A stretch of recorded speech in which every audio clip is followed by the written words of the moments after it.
Salamat sa Panginoon. Praise God. Tayo muli umawit ng di ako nagkamali. Magandang umaga po sa bawat isa. At magandang umaga rin sa mga magbubukas pa. Di ako nagkamali.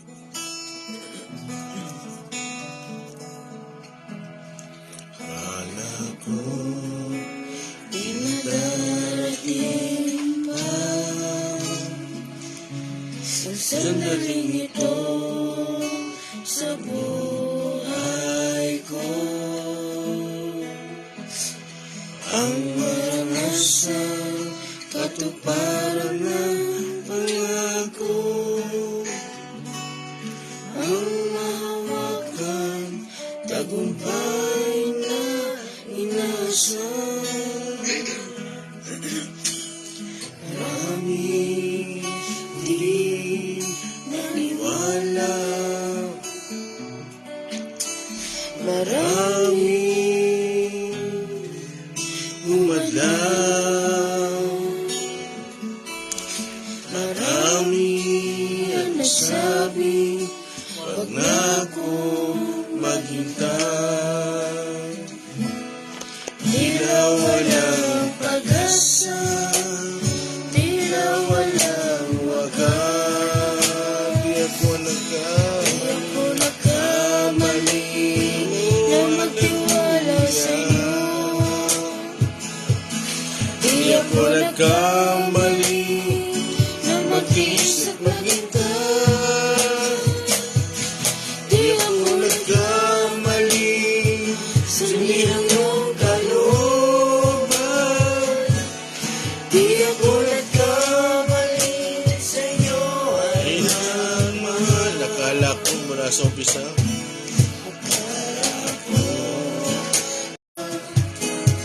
Ang sandaling ito sa buhay ko, ang maranasan katuparan ng pangako, maraming umadlaw, maraming nagsabi wag na ako maghintay. Tila walang pag-asa, tila walang wakas. Di ako nagkamali na magtiwala sa inyo.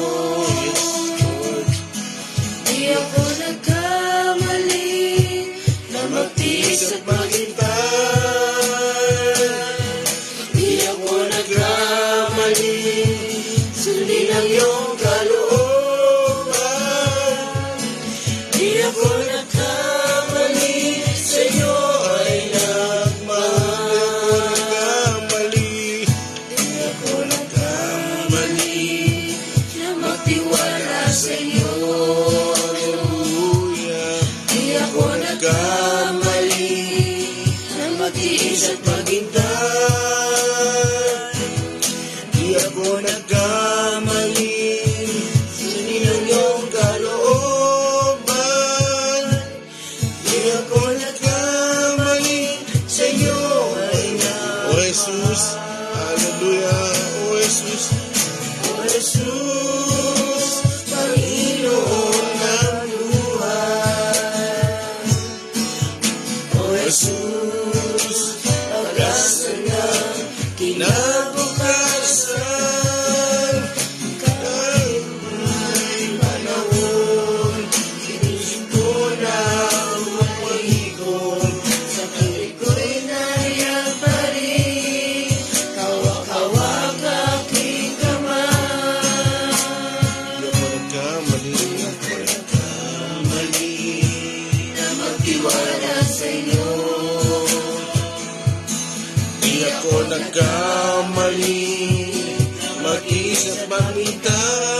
Di ako nagkamaling sundin ang iyong kalooban.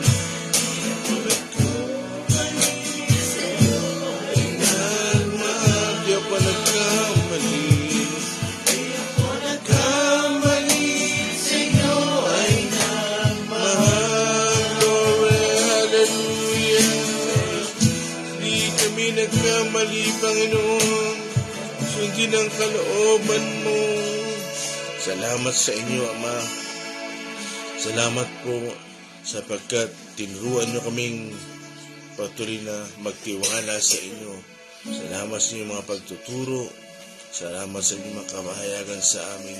Salamat po, lagi po kayong nandyan, Panginoon, para kami ubugin, ihanda, Panginoon, sa mga huling panahon. Alam namin sa mga huling panahon na ito, patuloy na ang pagsama ng mundo, ng sanlibutan. Pero kami, ng mga anak mo, Panginoon, ay gagamitin mo habang ang mundo ay pasama ng pasama.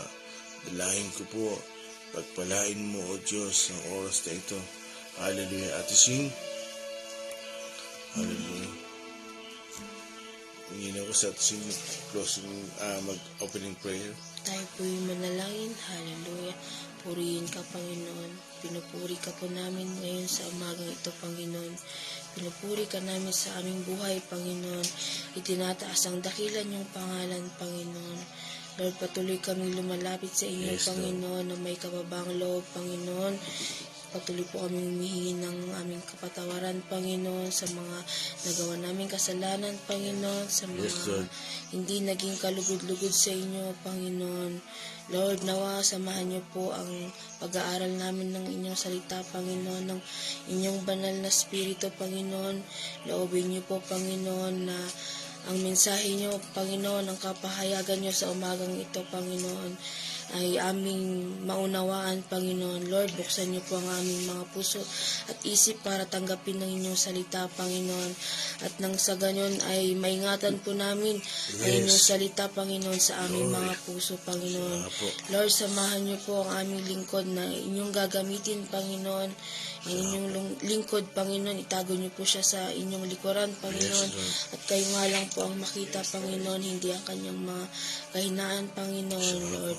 Kayo nga lang po ang may taas, Panginoon. Ganon din po sa mga kasama namin na nanonood ng FB Live, Panginoon.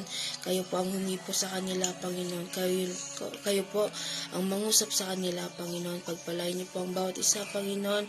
Ito po ang aming dalangin sa pangalan ni Jesus. Amen. Isang pagpalang umaga po sa bawat isa. Binabati po namin si Sister Vicky Joaquin at sa mga iba pa po. Tinawin po. Okay, tayo ay magpapatuloy na. Yung text natin, kaya inagahan ko para hindi tayo kapasin sa oras. Si Angel. Yung text natin. At topic. Amen. Magandang umaga po sa bawat isa. Ang topic po natin sa umagang ito ay the motive of faith. At ang text po natin ay sa John chapter 6 verse 14 to 15. Verse 14, nang makita ng mga tao ang himalang ginawa ni Jesus, sinabi nila, tunay na ito ang propetang paparito sa sanlibutan. 15, nahalata ni Jesus na lalapit ang mga tao at pipilitin siyang gawing hari. Kaya't umalis siyang muli at mag-isang umakyat sa bundok. Amen. Salamat sa Panginoon. Tayo ay magpapatuloy na sa ating pag-aaral. Ang topic natin ay the motive of faith. Alam niyo, maraming mga mangaral bago ko magpumpisa, no? Pag sinasabi ng mga gusto maglingkod sa Panginoon o naglilingkod sa Panginoon, pag sinasabi nila na by faith ako, wala na akong pangarap, no? May mga tamang implikasyon nun. Pag sinabing by faith, hindi ibig sabihin na bawal magtrabaho. Hindi ganun ang definition ng by faith. Kasi matagal nang usapin yan. Pero ngayon ay gusto ko lang banggitin, pag sinabing by faith, hindi dahil bawal magtrabaho. Depende yan kung ano ang pinapagawa sa iyo ng Diyos. Halimbawa, nagpapasimula ka sa gawain. 1 Corinthians 9:4, si Pablo, si Bernabe, si Priscilla, si Aquila, at yung mga iba pang manggagawa, nagtatrabaho sila. Ang tawag sa kanila ay tent maker, gumagawa ng tolda. At ibinebenta nila. At sinabi niya nga sa Acts, no? Hindi kami nagpabigat sa inyo. Sinuportahan namin yung aming sarili para kami ay makapaglingkod. Now, pag sinasabi ng mga naglilingkod sa Panginoon, like pastors, pag sinabi lang by faith, itama natin yung definition. Ang ibig sabihin ng by faith, kasi may pagkakaiba ang by faith tsaka true faith. What is true faith? Nung sinabi ng Panginoon kay Abraham na magiging sindami ng butuin ng kanyang anak, true faith yun. Anong ibig sabihin? Paniwalaan mo. Pag sinabing by faith, ano ang definition ng by faith, diba? Ang verse natin ay Hebrews 11:1. Faith is the substance. Anong ang sabi doon? That we cannot see. Ang ibig sabihin nun, substance, sangkap. Pag sinabing by faith, hindi bawal magtrabaho ang ibig sabihin yan. Ang ibig sabihin yan, ipamuhay mo. Kaya nga, sa Romans 1:17, Mr. Rami, yung mga pa inahanda ko sa'yo, bakit tayo magpumpisa? Romans 1:17. For therein is the righteousness of God revealed from faith to faith, as it is written, the just shall live by faith. Yun. Diyan ka lang. The just shall live by faith. Nung tayo ay pinatawad ng Panginoon, nagpasimula na tayong mamuhay sa pananampalataya. Hebreo 10:38, no? The just shall live by faith. Ang matuwid kong lingkod, mabubuhay sa pananampalataya. Kaya pag sinabing by faith, ipamuhay mo. Nandiyan na ang buhay natin. Hindi bawal magtrabaho ang ibig sabihin nun. Hindi pag sinabing by faith, wala kang pera. Ang ibig sabihin nun, yung buong pag-asa mo, nasa Panginoon na. Wala sa kayamanan, wala sa pinansyal, wala sa asawa, wala sa anak. Amen? Yung true faith, yun sa Hebreo 11:3, Sarami. Hebrew 11:3. Through faith we understand that the worlds were framed by the word of God, so that things which are seen were not made of things which do appear. Yun. Nalikha ang lahat ng bagay, no? Sa langit, sa lupa, lahat ng bagay. Ano ang sabi doon? True faith, hindi by faith ang ginamit sa King James Version. Ang ibig sabihin, paniwalaan mo. Amen? Yun ang ibig sabihin nun. Kasi ang pag-uusapan natin ngayon, the motive of faith. Kaya, babalikan tayo sa ating pinag-uusapan sa John 6:14. Ate Angel, pakiulit nga uli. John 6:14. John 6:14. Nang makita ng mga tao ang himalang ginawa ni Jesus, sinabi nila, tunay na ito ang propetang paparito sa sanlibutan. Yun. So dito, natapos ang malaking problema. Ano yun? Ano malaking problema? Napakain ang napakaraming tao. Higit kubulang, more or less, 5,000. Problema yun. Tayo nga, linggo-linggo nagpapakain eh. Mabigat yun. Ilan taon na tayo nagpapakain? Kaya, dyan, naipakita ng Panginoon, yung malaking problema, nasolusyonan.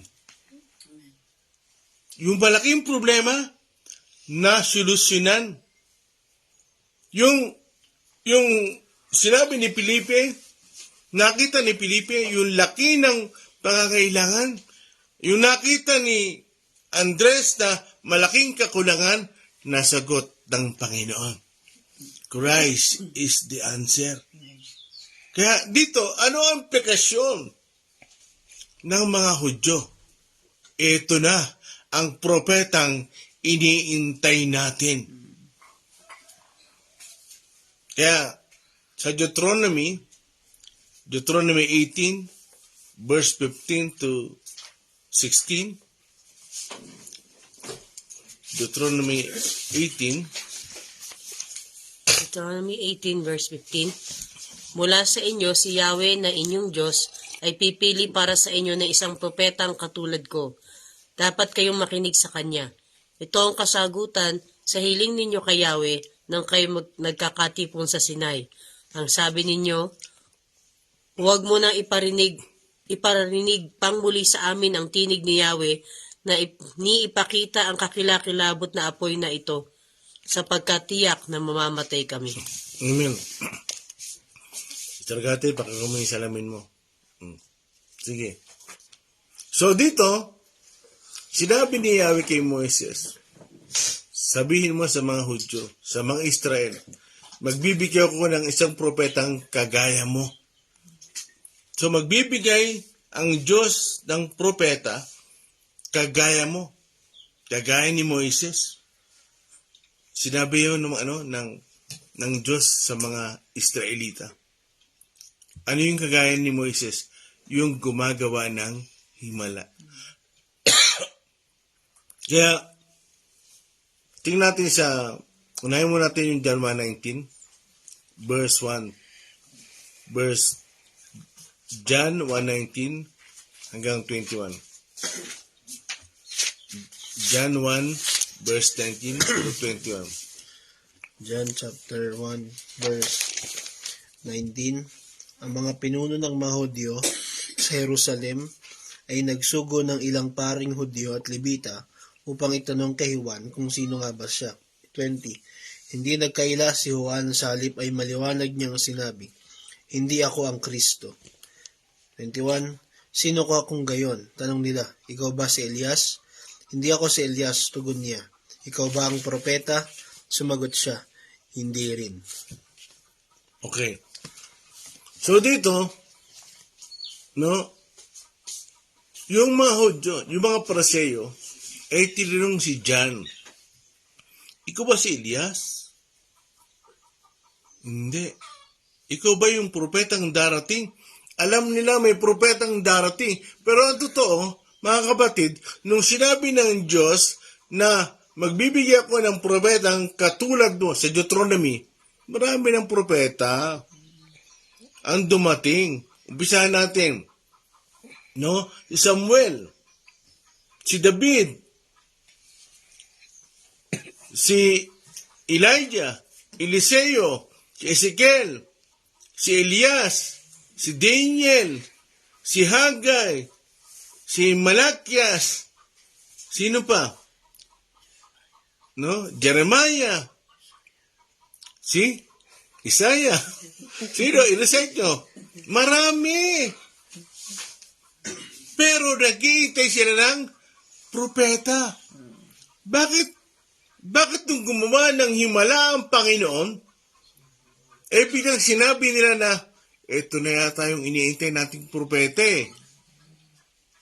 nakagaya ni Moises. Bakit? Bakit kagaya ni Moises? Ano ba ang propetang hinahanap nila? Gumagawa ng himala. Di ba? Sa verse 2, ng John chapter 6, verse 2, bakit sila sumunod sa Panginoon?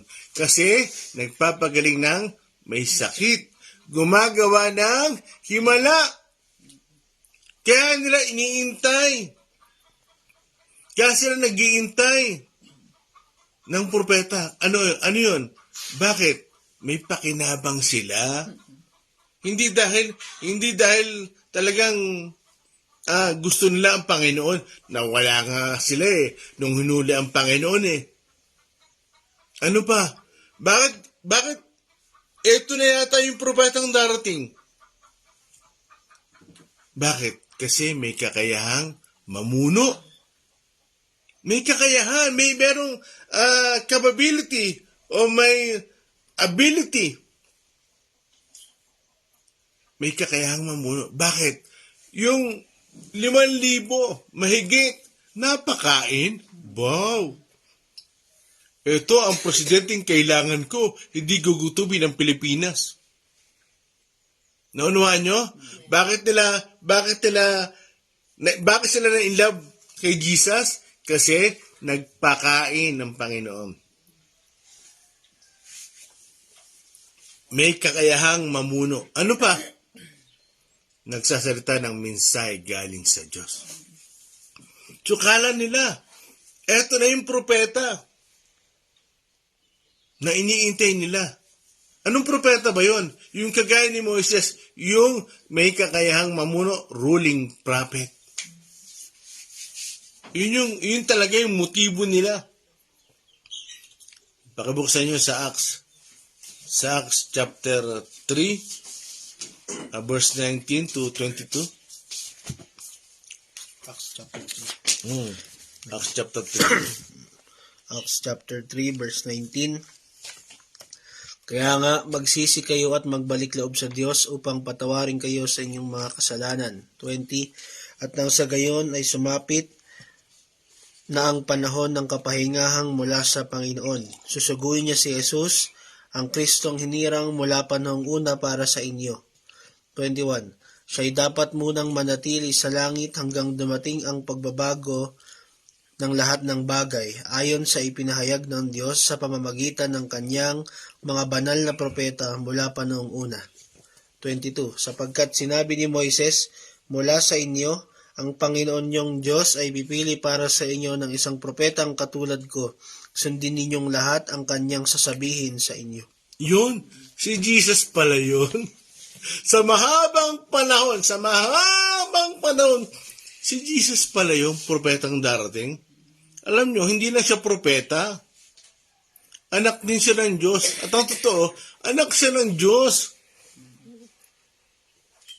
Hindi lang siya propeta. Sa Efeso 4:11, tingnan nyo, pakibasa nyo. Efeso, Daniel, buksan mo. Efeso 4:11. Sige, tulungan nyo si Daniel para basahin niya. Tulungan nyo siya. Efeso 4:11. Tingnan nyo yung sinasabi sa Efeso 4:11. Efeso chapter 4 verse 11, at binigyan niya ang ilan ng kaloob upang maging mga apostol, ang iba na may mga propeta, ang iba ebanghelista, at ang iba'y pastor at guro. Amen. Thank you, Daniel. Ano sabi? At binigyan niya ng kaloob. Nagbigay siya ng kaloob. Kaloob lang yung binigay niya. Kasi ang totoo, si Jesus yun. Kaloob lang ang binigay niya. Gift. Kaya nga sabi ko nga sa iyo, di ba? Hindi ako yung totoong pastor dito, si Kristo. Entrusted lang ako. Ano sabi ni David? Sa awit 23:1, ang Panginoon ang aking pastor. Siya ang totoong pastor. Siya ang totoong guro. Siya ang totoong propeta. Siya ang totoong teacher. Siya ang apostol. Ano ibig sabihin ng apostol? Church planter. Nagtatayo ng iglesia. Nanuan nyo? Kaya si Jesus lahat yan. Kaya sa Efeso 4:11, nagkakaloob. Ibig sabihin, ibinibigay niya. So yung si Jesus, siya yung nagbibigay. Siya talaga yung source. Nanuan? Siya yung source. Yan ang hindi naintindihan ng mga Hudyo. Kaya, kumubuksan natin sa Lucas, tuloy natin, Lucas 1:41 to 44. Lucas chapter 1, Lucas 19. Lucas 19. Chapter 19, verse 41 to 44. Lucas 19. 41. Nang malapit na siya sa Jerusalem at natatanaw na niya ang lungsod, ito'y kanyang tinangisan. 42. Sinabi niya, Kung nalalaman mo lamang sa araw na ito kung ano ang makakapagdulot sa iyo ng kapayapaan, ngunit ito'y lingid ngayon sa iyong paningin. 43. Darating ang mga araw na magkakampo sa paligid mo ang iyong mga kaaway. Palilibutan ka nila at gigipitin sa kabi-kabila. 44. Wawasakin ka nila at lilipulin ang lahat ng taong nasa sakupan mo. Wala silang iiwanang magkapatong na bato sapagkat hindi mo pinansin ang pagdalaw sa iyo ng Diyos. Pakaulit mo sa 41. 41 lang. 41. Nang malapit na siya sa Jerusalem at natatanaw na niya ang lungsod, ito'y kanyang tinangisan. Thank you. Anong ibig sabihin ng tinangisan? Umiyak siya habang ang tao ay nagkakasiyahan. No? Yung triumphant entry. Nung pumapasok na ang Panginoong Yesus sa kanyang asno, anong sabi nila? No? Purihin ang Diyos. No? Yung Hail to the King. No? Talaga nagkakasiyahan ng mga tao. Triumphant entry. Hosanna in the highest. Talagang galak na galak sila para itaas ang Panginoon. Alam nyo, dapat ang implication nun, ang damdamin nun, matutuwa ang Panginoon. Kaya sa verse 41, kaya makita nyo, anong ginawa ng Panginoon? Umiyak siya. Ang sabi niya, kung alam nyo lang ang magbibigay ng kapayapaan sa inyo. Kasi mali ang motibo nila. Mali ang pananampalataya nila sa Diyos. Kaya nga ang topic natin, the motive of faith. Kung alam mo lamang ang makapagbibigay sa iyo ng kapayapaan, Israel. Kasi ang totoo, kaya sila naguhusahan in the highest kasi gusto nilang magrebelde sa Roman Empire. Gusto nilang magtayo ng kaharian. Bakit? Mahabang panahon na silang alipin. Sasakupin sila ng Ehipto. Diba? Tapos, from Egypt, sasakupin sila ng Babylonia. Tapos, nung kapanahonan na sa New Testament, sino nung sumakop sa kanila? Roman Empire. 3. Diba? Meron pa nga. Grecia. Marami. Oh, 'di ba? Huli na yung Roma. Maraming sumakop sa kanila. Kaya pagod na sila ng pagiging alipin. Totoo naman, nakakapagod maging katulong.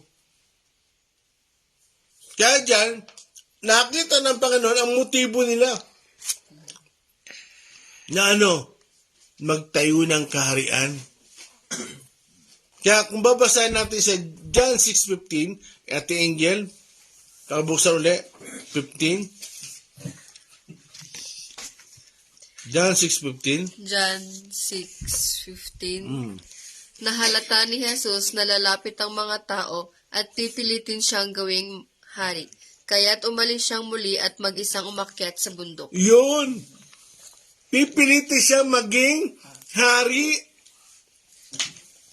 Kasi bakit? Gumagawa ng himala. Ano pa? Marunong mamuno. Nagsasalita ng mga mensahe galing sa Diyos. Sapat na yun. Para maging leader. Maging presidente.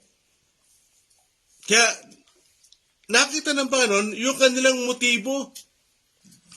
Hindi pala maghari sa ating mga puso. Kung hindi yung pangsarili nilang lakad. Yung kanilang political life, yung kanilang political career, yung kanilang intensyon, magkaroon ng kaharian dito sa lupa. Ano ang sabi sa Matthew 3:2? Matthew 3:2. Mateo chapter 3 verse 2. Ganito ang kanyang sinasabi, magsisi na kayo at talikuran ng inyong mga kasalanan sapagkat malapit nang dumating ang kaharian ng langit. Yun. Ang akala ng mga Hudyo, ng mga tao, yung langit, bababa sa lupa. Bakit? Ano yung tinuro ng Panginoon na prayer? Ama namin, sumasalangit ka, sambahin ang ngalan mo, mapasa amin ang kaharian mo dito sa lupa, kagaya ng sa langit. Our Father, who art in heaven, hallowed be thy name. Thy kingdom come, kabisado na angel thy kingdom come, thy will be done, ano pa? On earth, it is in heaven. Yan ang akala nila na magtatayo si Kristo ng kaharian sa lupa. Kaya lalayo na sila sa Roman Empire. Sa mga Romano, magre-rebelde sila.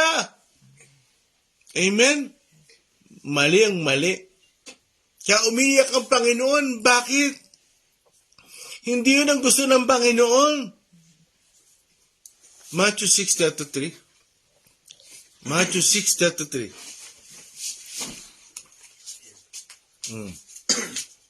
Malakas.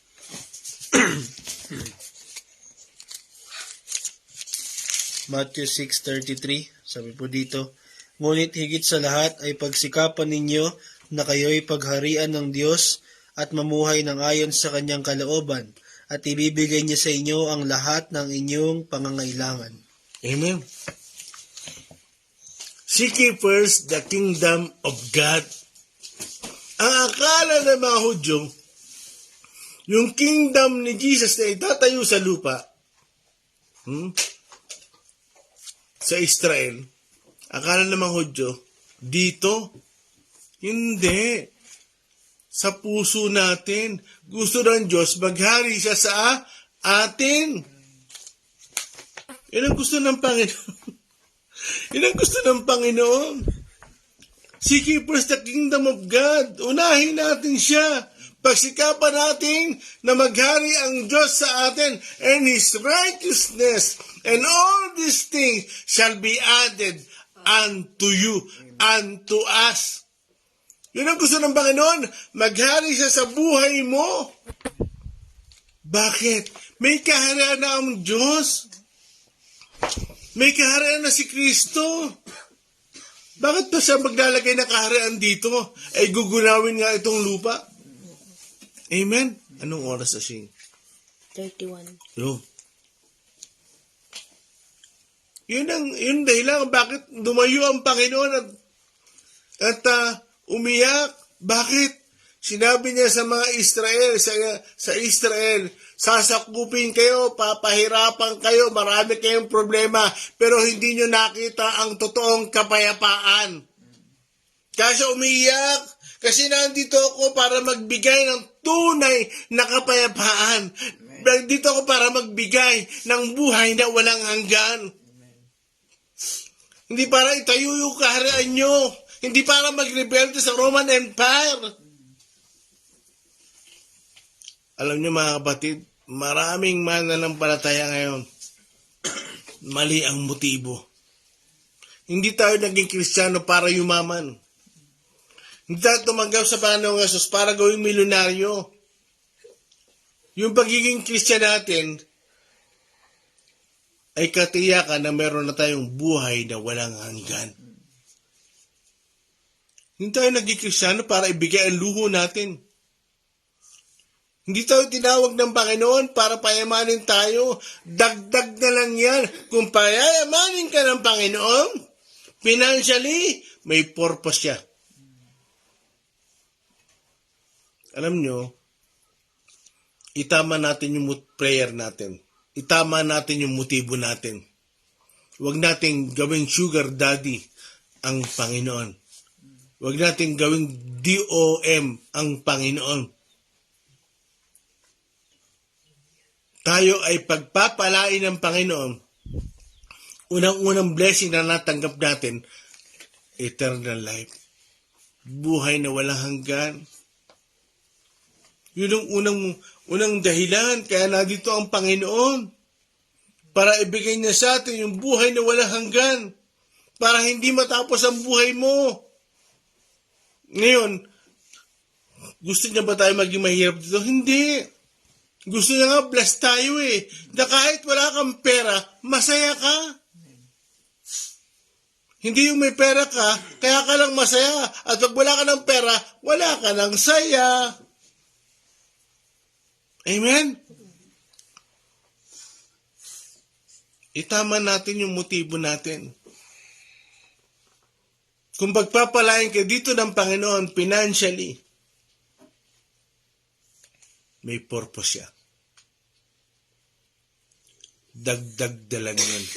Bonus na lang yun. Amen? Kasi talaga, ang dahilan kung bakit tayo naging Kristiyano, para bigyan tayo ng buhay na walang hanggan. Para bigyan tayo ng tunay na kapayapaan. Amen? Kaya ano sabi sa Marcos, makamit mo man ang yaman ng mundo kung mapapahamak naman ang kaluluwa mo. Mga kapatid, eternal life. Buhay na walang hanggan. Kaya, ang Panginoon bumaba dito sa lupa para bigyan tayo ng buhay at para maghari siya sa atin. Ano sabi sa, ulitin ko uli yung prayer?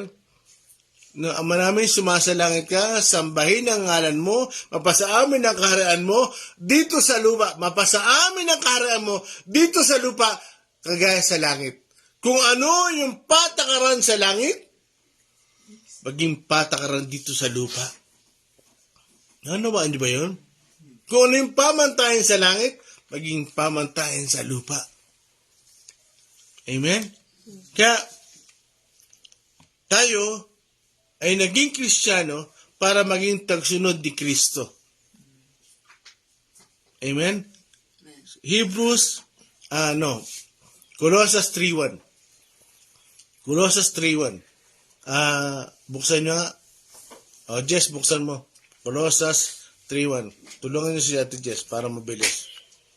Binuhay kayong muli na kasama ni Kristo, kaya't ang pagtuunan ninyo ng isip ay ang mga bagay na nasa langit na kinaroroonan ni Kristo na nakaupo sa kanan ng Diyos. Yun. Amen. Bakit binuhay kayo? Ibig sabihin, dati kayong patay at nung tawagin kayo ng Panginoon, naging Kristiyano kayo. Na ibig sabihin, ang inyong kaisipan, ito nyo na sa langit. Huwag sa lupang ito. Amen? Ano ang sabi sa 1 Corinthians 15:19? 1 Corinthians 15:19.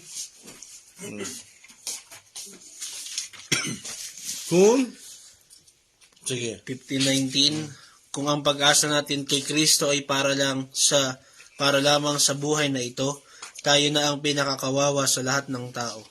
Amen. Kung ang pag-asa mo kay Kristo para lamang sa buhay na ito, tayo na ang pinakakawawa. Tayo na ang kahabag-habag. Sabi sa ibang salin, tayo na ang pinakakahabag-habag. Kasi bakit?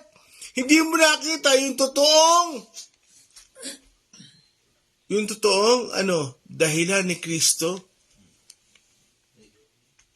Yung totoong purpose ni Kristo.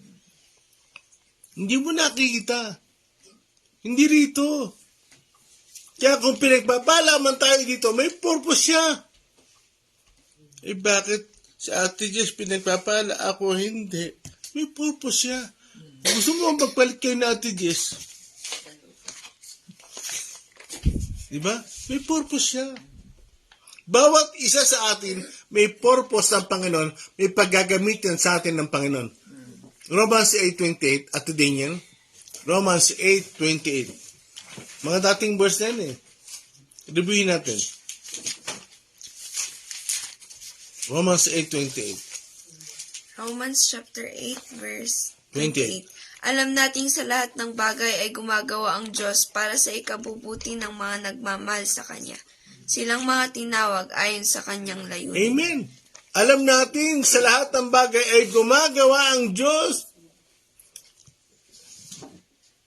Gumagawa ang Diyos. Ano raw? Ano sabi doon? Yung lahat ng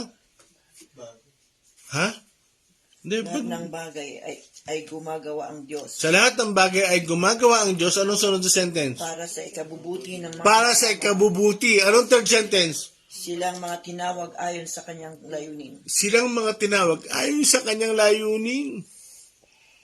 Yun ang dahilan. Amen?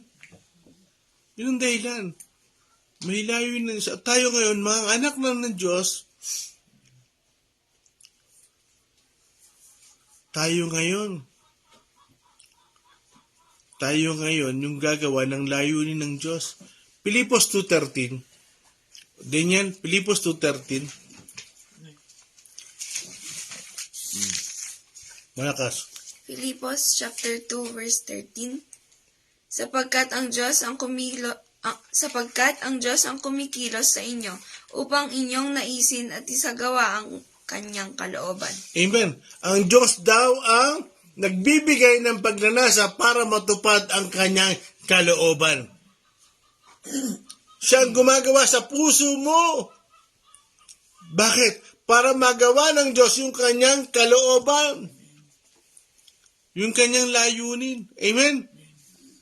Kaya, alam ng Panginoon kung sino yung mga talagang totoong nananampalataya. Kaya nga sa John 2:23, pakibuksan. Jess, pakibuksan. John 2:23-25.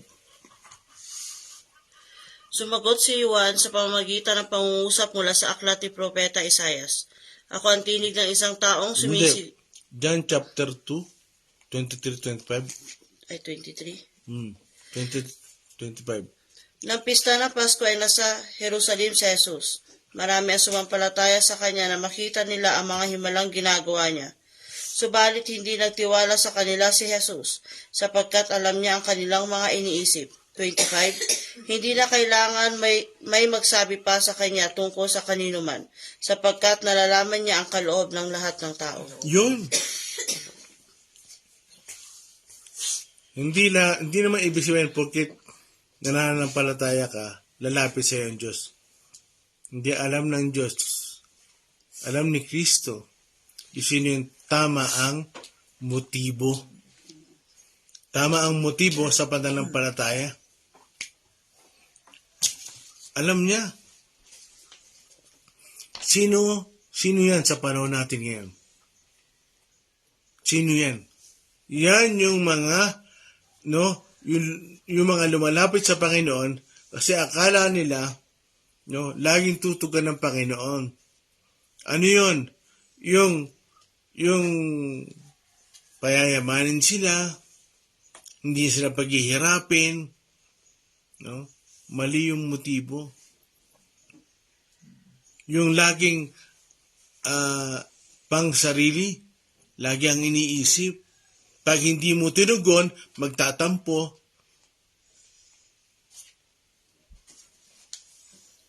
Pag hindi sumagot talaga ang Panginoon, manlalamig, tatalikod. Yan yun sa panahon natin ngayon. Yan yun. Alam ng Panginoon kung sino ang merong tamang motibo sa pananampalataya. Hindi lahat ng mga nananampalataya ay lalapit ang Panginoon. Hindi lahat ng nananampalataya nilalapitan ng Diyos. Nilalapitan ni Kristo. Yung tama lamang ang motibo. Mali na ba yung Tagalog ko? Yung tama yung motibo, yung tama yung pananampalataya, doon lumalapit ang Diyos. Ano ba ang karangalan ng Panginoon? Ano ba ang karangalan ng Diyos? Yung kahit wala siyang ipadala sa iyo, hindi ka hihinto. Na kahit wala siyang ipadala sa iyo, hindi ka tatalikod. Amen? Ang karangalan ng Panginoon, wala man siyang ipadala sa iyo, magpapatuloy ka. Yun ang karangalan ng Panginoon. Ano niyo ba? Kaya, sagana ka man, o nagtitiis ka man, o hindi man siya nagsasalita, hindi siya nagpaparamdam, pero nakikita ng Panginoon, nagpapatuloy ka. Yun ang karangalan ng Diyos. Buksan nyo ngayon sa 1 Chronicles 16:9. Gusto ka lang marinig? 1 Chronicles 16:9. Gusto ka lang marinig kung ano nakasulat doon. 16:9. Unang Kronika 16:9. 9. Umawit ng papuri at siya ay parangalan. Ang kahangahangang gaway ibalita kahit saan. Yung pala nakasulat doon. No? Siguro 2 Chronicles 16:9. Sige nga, Angel. Buksan mo nga. 2 Chronicles 16:9. Namimiss ko lang. Gusto ko lang, anong oras na basing? 44. Buksan mo nga. 2 Chronicles 16:9. Nagmamasid si Yahweh sa buong daigdig upang tumulong sa lahat ng tapat sa Kanya. Dahil sa kahangalan mong ito, mula ngayon lagi kang magkakaroon ng digmaan. No. Diyan sa first sentence, sabi niya, nagmamasid si Yahweh. Gusto tulungan yung mga tapat. Pakibasa muli. Nagmamasid si Yahweh sa buong daigdig upang tumulong sa lahat ng tapat sa Kanya. Okay, doon na. Kasi yung susunod doon, kasi nga, puro kaguluhan. Hinahayaan ng Diyos, dumating ang maraming kaguluhan kasi tinitingnan ng Panginoon kung sino yung mananatiling tapat, kung sino yung magpapatuloy. Amen? Napakahalaga nun, yung magiging tapat. Kaya dyan sa pinag-uusapan natin, makikita nyo, kung babalik tayo sa Matthew 6:33, ano yun? Pagsikapan mong pagharian ng Diyos. Gusto ng Diyos, maghari siya sa buhay natin. Amen? Kaya, napakahalaga na yung ating pananampalataya, tama yung motibo. Amen? Uulitin ko, napakahalaga yung ating pananampalataya. Kasi alam niyo ba, di ba meron tayong prayer, Lord, pengin ito, pengin noon, pengin yan. Ang tawag natin sa Panginoon, Panginoon. Kaya mga kapatid, i-check natin yung ating sarili. Baka mamaya, mali na pala yung motibo natin. Hindi tayo naging Kristiyano para payamanin dito. Bonus na lang yun. Dagdag na lang yun. Pero ang totoo, kaya tayo tinawag ng Panginoon para maging tagasunod ni Kristo at tayo sumunod sa kanyang mga paa. 'Di ba kaya footprint in the sun. Yung sumunod tayo sa kanyang lakad. Kaya tayo tinawag ng Panginoon para tayo din ay magtawag. Amen? Kaya, oras na ito, uwitin natin muli yung di ako nagkamali. Sino yung oras na? 46. Okay. Di ako nagkamali. Akala ko pinadating pa ang sandaling ito sa buhay ko. Ang maunasan katuparan ng pangako, ang hawakan tagumpay na inasa. Maraming di naniwala, maraming bumadlang. Sister Cathy, marami ang nagsabi, wag na akong maghintay. Tila walang pag-asa, tila walang wakas. Di ako nagkamali na magtiwala sa iyo. Di ako nagkamali sa paghintay. Di ako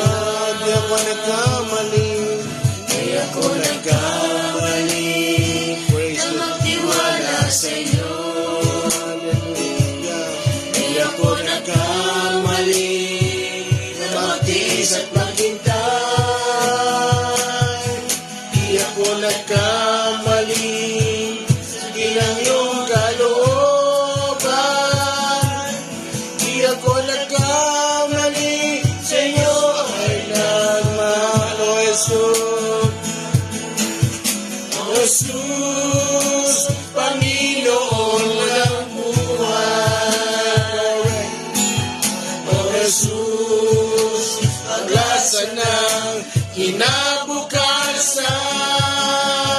Kahit may panahon, inisip ko na tumalikod. Sa tabi ko'y nariyan pa rin, hawak-hawak aking kamay. Di ako nagkamali na magtiwala sa iyo. Di ako nagkamali na maging sa pagkakahal ka sa amin. Di ako nagkamali, sundin ang iyong kalooban. Di ako nagkamali, sa iyo ay naman. Di ako nagkamali, minsan pa. Di ako nagkamali, sargati na magtiwala sa iyo. Di ako nagkamali na magtiis at maghintay.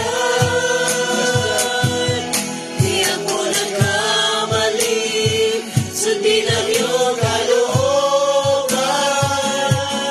Di ako nagkamali, sa iyo ay naman. Di ako nagkamali, sa iyo ay naman. Di ako nagkamali, sa iyo ay naman. Hallelujah, glory, hallelujah, praise you, Jesus. Mga kapatid, tinawag tayo ng Panginoon, hindi para sa buhay na ito, hindi magkaroon ng buhay na wala hanggang. Hallelujah, praise you, Jesus. Praise you, Jesus. Hallelujah. Praise you, Jesus. Hallelujah.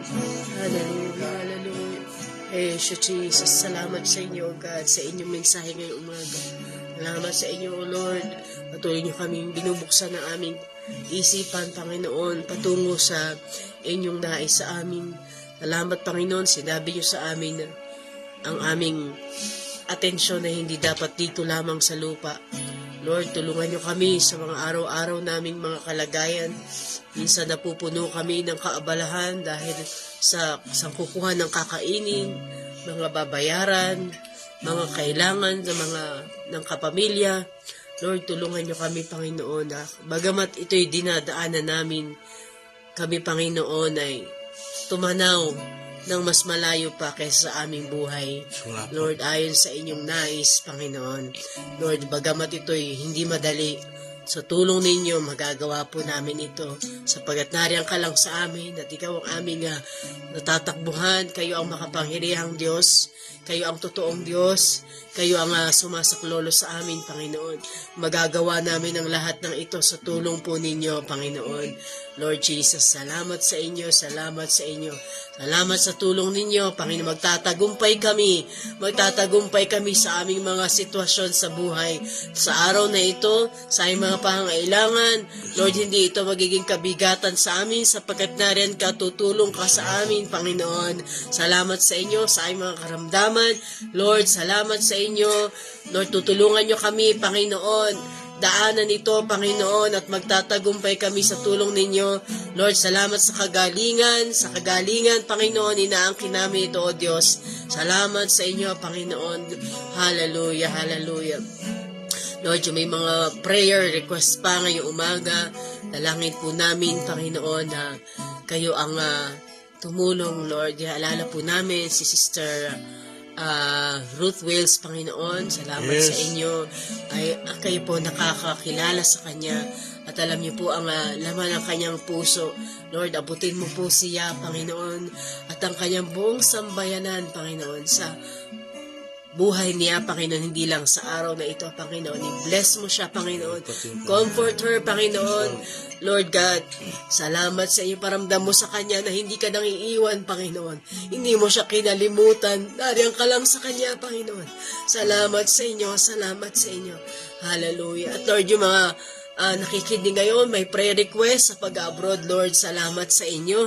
Kayo po, Panginoon, ang kumatag po sa mga mahirap na pag-aasikaso ng papeles, Panginoon. Salamat sa inyo, O God. At minsan isang araw ay isang patotoo na ito, Panginoon. Salamat sa inyo. Patuloy niyo pong samahan ang devotion na ito. Kayo po ang patuloy na sumama at magpahayag sa pamamagitan mga nagsasalita, Panginoon. Sa inyo pong papuri at pasasalamat. Ito po aming dalangin sa pangalan ni Jesus. Amen. Good morning po sa inyo, Brother Ray, Pastor Ana, Nan Kier, Sister Budang, Brother Udi, Sister Eden, Pastor Annie, Pastor Maria Rochelle, Sister Maria Rochelle, Sister Heidi, Pastor Mary Chris, at Brother Alan. Good morning po sa inyo. Sister Telma at Sister Vicky Joaquin Villacorta.